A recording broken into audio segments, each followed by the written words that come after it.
Harish Chembakkara. Practical marshal ആർട്സിന്റെ പുതിയൊരു അധ്യായത്തിലേക്ക് സ്വാഗതം.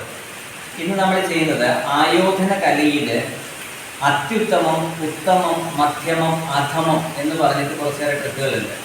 അതെന്താണെന്ന് വിശദീകരിക്കുകയാണ് നമ്മൾ ഈ വീഡിയോയിലൂടെ ചെയ്യുന്നത്. അത്യുത്തമം എന്ന് പറഞ്ഞു കഴിഞ്ഞാൽ നമുക്ക് ഏറ്റവും സേഫായുള്ള മാർഗമാണ് അത്യുത്തമം. ഉത്തമം എന്ന് പറഞ്ഞാൽ നമുക്ക് രക്ഷപ്പെടാം, വലിയ അപകടങ്ങളൊന്നും ഉണ്ടാവാതെ രക്ഷപ്പെടാൻ പറ്റും. മധ്യമം എന്ന് പറഞ്ഞാൽ അപകടം ഉണ്ടാവും, എന്നാൽ അത്യാവശ്യം നമുക്ക് രക്ഷപ്പെട്ടു പോരാം. അധമം എന്ന് പറഞ്ഞു കഴിഞ്ഞാൽ നമുക്ക് തീർച്ചയായിട്ടും അപകടം ഉണ്ടാവും എന്നുള്ളതാണ്.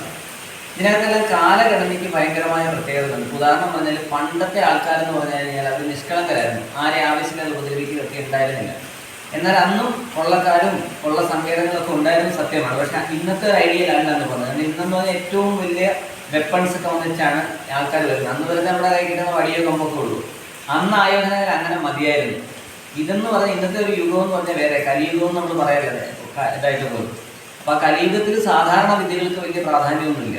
അവിടെ നമ്മൾ രക്ഷപ്പെടാനുള്ള ഉത്തമ വിദ്യയെങ്കിലും പ്രയോഗിക്കണം. അപ്പൊ ഇതെന്താണെന്ന് പറഞ്ഞു തന്നിട്ട് കഴിഞ്ഞ് കഴിഞ്ഞാൽ അല്ലെ കാണിച്ചെന്ന് കഴിഞ്ഞ് കഴിഞ്ഞാൽ നിങ്ങൾക്ക് വ്യക്തമായിട്ട് മനസ്സിലാവും എന്താണെന്നുള്ളത്. ആദ്യം നമ്മൾ ചെയ്യുന്നത്, ഇപ്പൊ ചെയ്യാൻ പോകുന്നത് അധമ വിദ്യ എന്ന് പറഞ്ഞു കഴിഞ്ഞാൽ പണ്ടത്തെ കാലത്ത് ഉത്തമ വിദ്യ ആയിരുന്നു. അതായത് നമ്മൾക്കൊരു കുഴപ്പം ഉണ്ടാവരുത്, നമ്മുടെ കൂടുതൽ ആൾക്കും കുഴപ്പം ഉണ്ടാവരുത് എന്ന് ചിന്തിക്കുന്ന ഒരു കാലഘട്ടം. അത് പഴയ കാലമാണ്. ആ കാലഘട്ടത്തിലെ വിദ്യ ഇന്ന് അതിന് പ്രസക്തിയില്ല.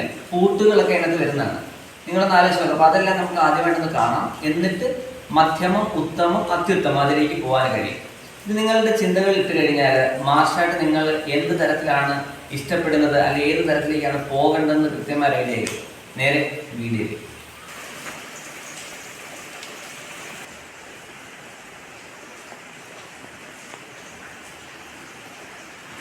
ഇവിടെ കണ്ടില്ലേ, നമ്മൾ ആദ്യം അടിക്കുന്ന ഒരു കാര്യം തട്ടുന്നുണ്ട്. തട്ടിയതിന് ശേഷം അയാൾ തിരിച്ച് ഉപദ്രവിക്കാതിരിക്കുവാൻ വേണ്ടിയും അയാൾക്ക് അപകടം ഉണ്ടാവാതിരിക്കാൻ വേണ്ടിയും നമ്മൾ കൂട്ടിയിരുത്തുന്നു. കൂട്ടിയിരുത്തുമ്പോൾ നിങ്ങൾ ശ്രദ്ധിക്കേണ്ട ഒരു കാര്യമുണ്ട്. അങ്ങനെ കൂട്ടി പിടിച്ചുകൊണ്ട് നമുക്ക് എത്ര നേരം ഇരിക്കാൻ പറ്റും? നിങ്ങൾ ചിന്തിച്ചിട്ടുണ്ടോ? ഒരാളെ കൂട്ടി വെച്ചുകൊണ്ട് എത്ര നേരം ഇരിക്കാൻ പറ്റും? നിങ്ങൾ കണ്ടില്ലേ, ഈ പൂച്ച എലിയെ പിടിച്ചു കഴിയുമ്പോൾ മുറുകെ പിടിച്ച് വിട്ട് കഴിയുമ്പോൾ എന്താ സംഭവിക്കുക? എലി വീണ്ടും ഓടും. ഇവിടെ നമ്മളൊരാൾ അടിക്കുന്ന ഒരാളാണ് നമ്മൾ കൂട്ടിക്കൊണ്ടിരിക്കുന്നത്. കൂട്ടിക്കഴിഞ്ഞു കഴിഞ്ഞാൽ ഈ കൂട്ടഴിച്ചാൽ വീണ്ടും ആക്രമിക്കും. അതുകൊണ്ടാണ് അത് അധമ വിദ്യ എന്ന് പറയുന്നത്. അപ്പൊ ഇപ്പോഴും കൂട്ടും കാര്യങ്ങളൊക്കെ നമ്മൾ പഠിപ്പിക്കാറുണ്ടെങ്കിലും അതൊക്കെ ഇങ്ങനെ ആണ് അധമ വിദ്യ എന്ന് പഠിപ്പിക്കാൻ വേണ്ടിയാണ് നമ്മൾ പഠിപ്പിക്കുന്നത്. പക്ഷെ അതൊക്കെ ഇപ്പോഴും വലിയ സംഗതികളായിട്ട് എടുക്കുന്നവരുണ്ട് ഇപ്പോഴും. അതൊന്നും ശ്രദ്ധിക്കുക. അടുത്ത നമ്മൾ ചെയ്യുന്നത് മധ്യമ വിദ്യയാണ്. ശ്രദ്ധിക്കുക.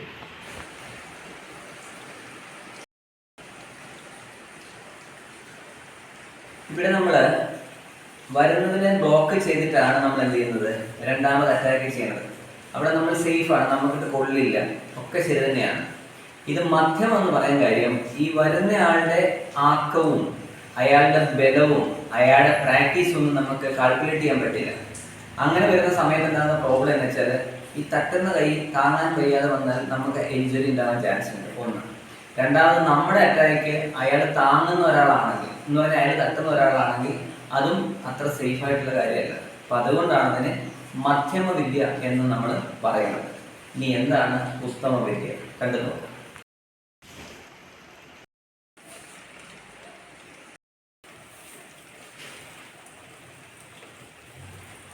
ഇത് ഉത്തമ വിദ്യ എന്ന് പറയുന്നത് കാരണമുണ്ട്. കാരണം എന്താണെന്ന് വെച്ചാല് അടിക്കുന്ന ആളുടെ അടിയെയോ ഇടിയെയോ കിക്കിനെയോ എന്തിനാണെങ്കിലും നമ്മൾ തൊടുന്നില്ല, നമ്മൾ സേഫാണ്.